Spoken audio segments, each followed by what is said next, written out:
Casse-tête, devinette, mots croisés. Mario Dumont a la solution à tout. Ben, on est plusieurs, je pense, à avoir repensé à elle hier lorsque Justin Trudeau a annoncé son départ. C'était la première à avoir souhaité, dit publiquement, parce qu'à ce moment-là, elle avait un peu l'air, est-ce que c'est une députée qui se met les pieds d'un plat, est-ce qu'une députée qui parle trop? Mais bon, finalement, c'est elle qui avait peut-être raison.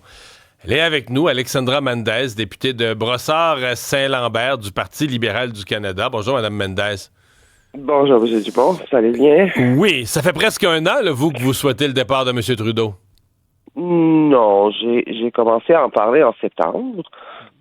Et en fait, à l'époque, je véhiculais le message que mes concitoyens m'avaient donné, très, très véhément.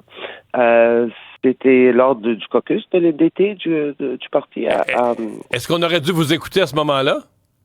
Bon, c'est pas une question. Je ne suggère à personne de m'écouter. J'ai été approché par une de vos collègues journalistes. Je lui ai parlé de ce que j'avais entendu tout l'été. Puis bon, c'était ma réalité et ça l'a demeuré tout l'automne. Hein. Ouais. Mais vous, c'est ce que vous aviez entendu, là, que dans votre esprit, dans votre comté, les gens souhaitaient le départ de M. Trudeau dès l'été dernier. Et dès l'été dernier, oui, effectivement. Non. Donc, c'était très clair. À partir de la fête du Canada, je n'ai cessé que d'entendre cela.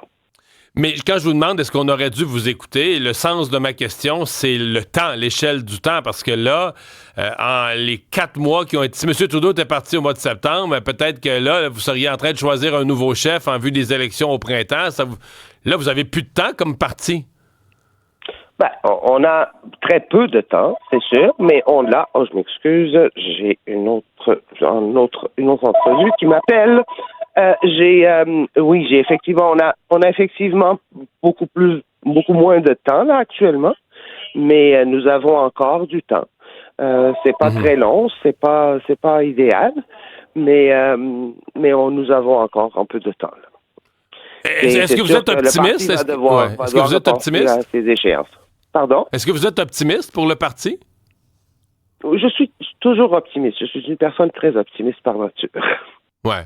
Donc, vous pensez que le Parti libéral, malgré le peu de temps qui reste et les sondages désastreux, vous pensez pas que vous êtes comme condamné, là?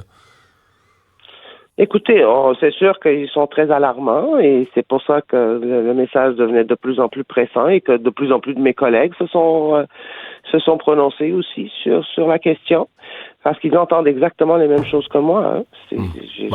J'ai pas une circonscription différente du reste du Canada. J'ai les mêmes citoyens qui ont les mêmes préoccupations. Donc, c'est sûr que ça devient très, très urgent. Là. Mais je demeure optimiste, oui, que nous pourrons présenter aux Canadiens en choix. Vous serez candidate, là? Je serai candidate, effectivement. Est-ce que vous avez, à cette heure-ci, une préférence, un choix qui devrait devenir chef? Pas du tout. J'attends d'abord de savoir qui va se présenter, qui va prendre le défi, parce qu'effectivement, c'en est un. C'est relevé un défi assez vertigineux, je dirais. Ouais. Mais je vais aussi écouter mon exécutif local et les membres ici de la circonscription avant de me prononcer. Est-ce que ça peut être quelqu'un qui était dans l'entourage immédiat de M. Trudeau? Parce que si vous dites, là, à l'été, moi, les gens me disaient, on en a assez de Justin Trudeau. Vous n'avez pas peur que...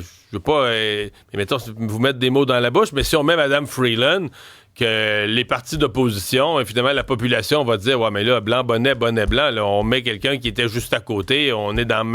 Est-ce que ce que vous avez entendu l'été passé concernant M. Trudeau, est-ce que ça vous amène pas à chercher une candidature un peu extérieure au parti? En fait, non, dans le sens où ce n'était pas le parti qui était en cause dans ce que j'ai entendu. On s'entend. De ce qui m'a été dit, ce n'était pas parce que les libéraux avaient mal fait ou que les personnes n'étaient pas satisfaites du gouvernement. Plusieurs me disaient, oui, le gouvernement a fait des très bonnes choses, oui, vous avez été des très bons gouvernants du pays, mais on ne peut plus de M. Trudeau. C'était vraiment très spécifique à la personne. Donc, je ne crois pas, non, que quelqu'un qui est actuellement dans le caucus là, ne pourrait pas le prendre, le leadership. Dernière question, Mme Mendez, puisque vous dites que c'était personnel, là, c'est l'individu, M. Trudeau. Et qu'est-ce que les gens lui reprochaient? Là? Vous avez été à l'écoute de votre population, vous avez votre propre jugement. Si vous aviez nommé 1, 2, 3 gestes, déclarations, qu'est-ce qui...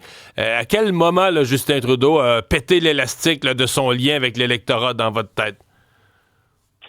Moi, je pense, et c'est la seule chose qui me fait comprendre un peu la fatigue généralisée, c'est vrai, c'est une fatigue que les personnes actuellement ressentent envers leurs dirigeants, envers leurs politiciens, mais surtout quelqu'un qui a été tellement présent tous les jours, quotidiennement, pendant la pandémie, qui était rassurant à l'époque, mais qui était devenu fatigant pour eux à un moment donné, et qui les rappelle une période qu'ils veulent oublier de leur vie. Et pour moi, c'est comme ça que je comprends cette individualisation de la fatigue là, qui s'est installée dans la population vis-à-vis de M. Trudeau. Parce que le jugement de son gouvernement comme tel n'était pas là. C'était pas ça que j'entendais. C'était vraiment la personne. Madame Mendez, merci d'avoir été avec nous ce matin. Bonne chance pour la suite. Merci beaucoup à vous. Au revoir, et bonne année. Merci beaucoup. Bonne année. Au revoir. La députée libérale de Brossard.